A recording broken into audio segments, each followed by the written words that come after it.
Ada beberapa istilah yang penting di dalam tabel distribusi frekuensi pada data majemuk. Yang pertama adalah interval kelas atau kelas interval, batas kelas, tepi kelas, nilai tengah kelas, frekuensi kelas, dan panjang kelas.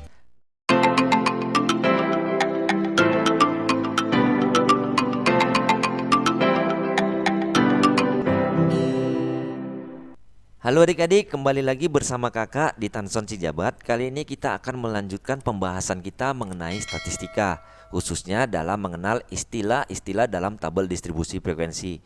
Sebelumnya kita sudah mengetahui bahwa tabel distribusi frekuensi merupakan sarana untuk mengatur, menyusun atau meringkas data ke dalam bentuk tabel. Nah, tabel distribusi frekuensi yang akan kita bahas kali ini itu pada data majemuk.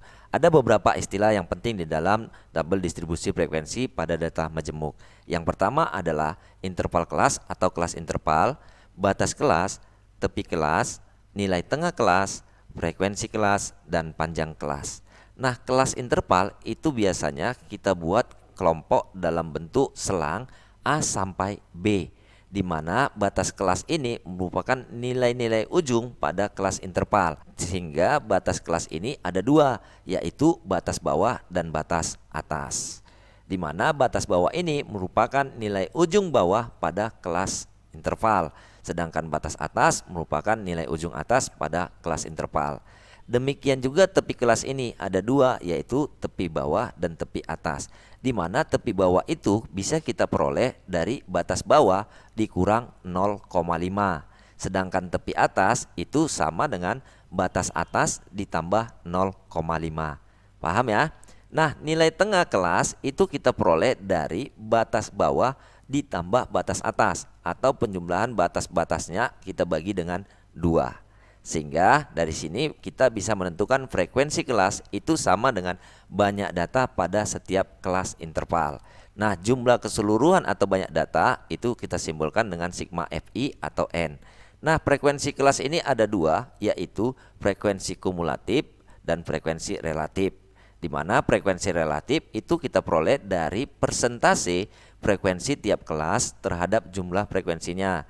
Atau bisa kita rumuskan dengan cara bagi frekuensi tiap kelas dengan banyak data, kita kalikan saja dengan 100%. Nah, sekarang kita ingin melanjutkan frekuensi kumulatif. Frekuensi kumulatif ini ada dua, yaitu frekuensi kumulatif lebih kecil sama dengan batas atasnya, dan frekuensi kumulatif lebih besar sama dengan batas bawahnya. Nanti kita bahas pada contoh yang ada. Nah, sekarang kita perhatikan panjang kelas, di mana panjang kelas bisa kita peroleh dengan cara selisih antara tepi atas kita kurangkan saja dengan tepi bawah. Nah, perlu kita ingat bahwa panjang kelas pada tiap-tiap kelas itu selalu sama.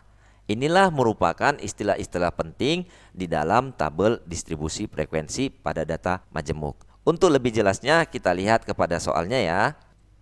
Nah, diketahui tabel distribusi frekuensi berikut, di mana ini merupakan berat badan siswa, frekuensinya ini merupakan banyak data pada tiap-tiap kelas. Bisa ya? Untuk menghitung jumlah frekuensinya ini, kita bisa peroleh dengan cara menjumlahkan saja, atau menghitung banyak datanya dengan cara kita jumlahkan saja frekuensi dari tiap-tiap kelas. Itu akan kita peroleh sebanyak 50 dengan cara simbol Fi, atau bisa kita peroleh dengan cara simbol N. Itu sama dengan banyak data ya. Nah, kita perhatikan kelasnya ini ada 5, yaitu kelas pertama, kelas kedua, kelas ketiga, kelas keempat, dan kelas kelima. Sehingga banyak kelas interval ini ada 5, yaitu yang kita sebutkan tadi. Bisa ya? Nah, untuk mencari batas bawah, batas atas, tepi bawah, kita bisa melihat dari sini. Kita perhatikan tabel yang tadi. Nah, untuk menentukan batas bawahnya ini, itu merupakan nilai-nilai ujung bawah pada tiap-tiap kelas, yaitu yang berada di sini. Nah, nilai-nilai inilah yang merupakan batas bawah dari tiap-tiap kelas. Sampai di sini paham ya? Sedangkan batas atasnya itu merupakan nilai-nilai ujung atas pada tiap-tiap kelas tadi. Nah, ini merupakan batas atas tiap-tiap kelasnya. Sampai di sini paham ya? Sekarang kita mencari tepi bawah nih. Untuk mencari tepi bawah ini kita lihat dari batas bawah, tetapi kita kurang dengan 0,5. Masing-masing kita kurang 0,5 sehingga akan kita jumpa tepi bawah dari tiap-tiap kelas itu 49,5, 54,5 sampai 69,5. Sedangkan tepi atas kita perhatikan dari batas atas ini. Tetapi sebaliknya, kalau batas bawah dikurang 0,5, sedangkan batas atas kita tambah dengan 0,5. Itu merupakan tepi atas dari masing-masing kelas. Sehingga 54 ditambah 0,5 itu akan menjadi 54,5 sampai pada kelas kelima, yaitu 74,5. Sampai di sini paham ya? Lalu untuk mencari nilai tengah kelas. Nah, nilai tengah kelas ini kita bisa memperoleh dengan cara kita jumlahkan saja batas atas dengan batas bawah, kemudian kita bagi dua dari kolom ini. Nah, berarti untuk nilai tengah kelas pertama itu bisa kita peroleh dari 50 ditambah 54. Atau dari nilai ujung-ujungnya sini juga boleh ya. Maka ini kita jumlahkan 50 ditambah 54, kemudian kita bagi dua. Sehingga nilai tengah untuk kelas pertama itu adalah 52. Demikian juga untuk kelas kedua kita peroleh dari 55 ditambah 59. Atau dari sini juga boleh dari nilai ujung-ujungnya ya. Berarti 55 ditambah 59, kemudian kita bagi 2. Maka nilainya 57. Cara yang sama juga kita peroleh untuk nilai tengah kelas ketiga, kelas keempat, dan kelas kelima. Inilah merupakan nilai tengah pada masing-masing kelasnya. Bisa ya? Nah, kemudian kita ingin mencari frekuensi relatif dari tiap-tiap kelas. Nah, untuk mencari frekuensi relatifnya, kita perhatikan dengan rumus FI dibagi dengan banyaknya data dikali 100%. Maksudnya gimana Kak? Nah, kita perhatikan. Kita ingin mencari frekuensi relatif pada kelas pertama, yaitu frekuensi kelas pertama itu 3. Kemudian kita bagi dengan banyaknya data, yaitu 50. Maka kita kali dengan 100%. Bisa ya? Maka akan kita peroleh hasilnya adalah 6%. Nah, frekuensi relatif untuk kelas kedua itu sama caranya dengan kelas pertama, yaitu 12 kita bagi dengan 50 kali 100%. Maka kita akan jumpa hasilnya adalah 24%. Cara yang sama juga untuk mencari frekuensi relatif pada kelas ketiga, kelas keempat, dan kelas kelima. Nanti kita jumpa hasilnya adalah 46%, 16%, dan 8%. Sampai di sini paham ya? Sekarang kita ingin melanjut untuk mencari frekuensi kumulatifnya. Ada dua ya, yaitu frekuensi kumulatif lebih kecil sama dengan batas atasnya dan frekuensi kumulatif lebih besar sama dengan batas bawahnya. Bisa ya? Nah, kita perhatikan frekuensi kumulatif lebih kecil sama dengan batas atasnya. Artinya frekuensi kumulatif ini kita lihat ada berapa siswa yang berat badannya batas atas kelas pertama berapa? 54 kan? Bisa ya? Nah, 54. Ada berapa banyak siswa yang berat badannya lebih kecil dari 54 ini? Ada 3 dong. Nah, berarti frekuensi kumulatif di sini kita tulis 3. Bisa ya? Nah, kemudian frekuensi kumulatif untuk kelas kedua Kak. Nah, ada berapa banyak siswa yang berat badannya batas atas kelas kedua berapa? 59. Maka 3 dan 12. Nah, kita jumlahkan saja sehingga hasilnya akan kita jumpa 15.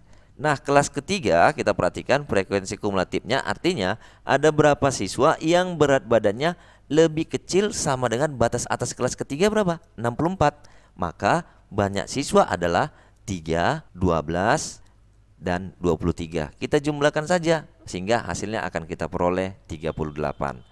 Kelas keempat kita perhatikan ada berapa siswa yang berat badannya lebih kecil dari batas atas kelas keempat, lebih kecil dari 69 kg. Paham ya? Berarti itu kita mulai saja dari atas. Berarti ada 3, 12, 23, 8. Karena ini yang merupakan berat badan siswa yang lebih kecil dari 69. Nah, kalau kita jumlahkan hasilnya adalah 46. Nah, yang terakhir nih, ada berapa siswa yang berat badannya lebih kecil dari batas atas kelima, yaitu 74. Berarti kan ini lebih kecil dari 74. Sedangkan kelas ini juga lebih kecil, ini juga lebih kecil, dan ini lebih kecil. Demikian juga kelas kelima. Maka kita tinggal jumlahkan saja, hasilnya adalah 50. Paham ya sampai sini ya? Nah, sekarang kita bahas tentang frekuensi kumulatif lebih besar sama dengan. Nah, kalau kita perhatikan, artinya ini ada berapa siswa yang berat badannya, kita perhatikan batas bawah kelas pertama, berat badannya lebih dari 50 kg. Nah, ini kan yang 3 orang di kelas pertama ini kan lebih dari 50 kg ya. Nah, kelas kedua juga lebih dari 50 kg. Demikian juga kelas ketiga, kelas keempat, dan kelas kelima. Nah, kita jumlahkan saja. Banyaknya ini ada berapa yang lebih dari 50 kg? Ada 50 ya. Nah, sekarang yang kedua, kita perhatikan ada berapa banyak siswa yang berat badannya lebih besar sama dengan 55 kg. Lebih besar dari batas bawah kedua. Sedangkan ini tidak lebih besar. Berarti yang ini ya, dimulai dari kelas kedua sampai kelas kelima ini. Maka banyak datanya itu adalah kita jumlahkan saja. Hasilnya akan kita jumpai 47. Nah, kita perhatikan frekuensi kumulatif lebih besar sama dengan untuk kelas ketiga. Artinya ada berapa siswa yang berat badannya lebih besar sama dengan batas bawah kelas ketiga berapa? 60. Nah, berarti ini 23 juga lebih besar daripada 60 kg. 23 orang ini ya. 8 juga lebih besar daripada 60 kg, dan demikian juga 4 orang ini lebih besar daripada 60 kg. Sehingga kita jumlahkan akan kita jumpai hasilnya 35 kg. Nah, frekuensi kumulatif lebih besar sama dengan kelas keempat. Artinya ada berapa siswa yang berat badannya lebih besar batas bawah kelas keempat berapa? 65 kg ya. Bisa ya. Nah, berarti yang ini kan lebih dari 65 kg. Demikian juga yang ini. Berarti tinggal kita jumlahkan saja, maka hasilnya adalah 12. Nah, yang terakhir artinya ada berapa siswa yang berat badannya lebih besar dari 70 kg. Maka ini hanya di sini ya, hanya pada kelas kelima, yaitu 4 ya. Maka hasilnya ini adalah 4. Paham sampai di sini ya? Kemudian kita akan mencari panjang kelasnya nih. Di mana panjang kelas itu bisa kita cari dengan cara selisih antara tepi atas kita kurangkan dengan tepi bawah. Di mana tepi atas dikurang tepi bawah itu 54,5 dikurang 49,5, maka hasilnya adalah 5. Ini boleh juga kita cari pada kelas kedua, yaitu 59,5 dikurang 54,5. Hasilnya juga akan hasilnya 5. Nah, panjang kelas ini juga ada cara yang lain, yaitu dengan cara nilai tengah kelas sesudah dengan kelas sebelumnya. Artinya gimana sih, Kak? Nah, boleh kita gunakan cara mencari nilai tengah ini, yaitu nilai tengah kelas kedua berapa? 57 kan? Kita kurangkan sebelum kelas kedua adalah kelas pertama. Berarti kita kurangkan nilai tengah kelas pertama. 57 dikurang 52. Nanti hasilnya akan kita peroleh juga, hasilnya adalah 5. Atau 62 dikurang 57. Itu juga hasilnya adalah 5. Bisa ya? Inilah beberapa istilah-istilah yang penting di dalam statistika. Kenapa penting? Karena ini untuk pembelajaran pada video selanjutnya dalam menentukan ukuran pemusatan data, letak data, dan penyajian data. Untuk itu jangan lupa share, like, dan subscribe agar tidak ketinggalan video pembelajaran selanjutnya. Terima kasih.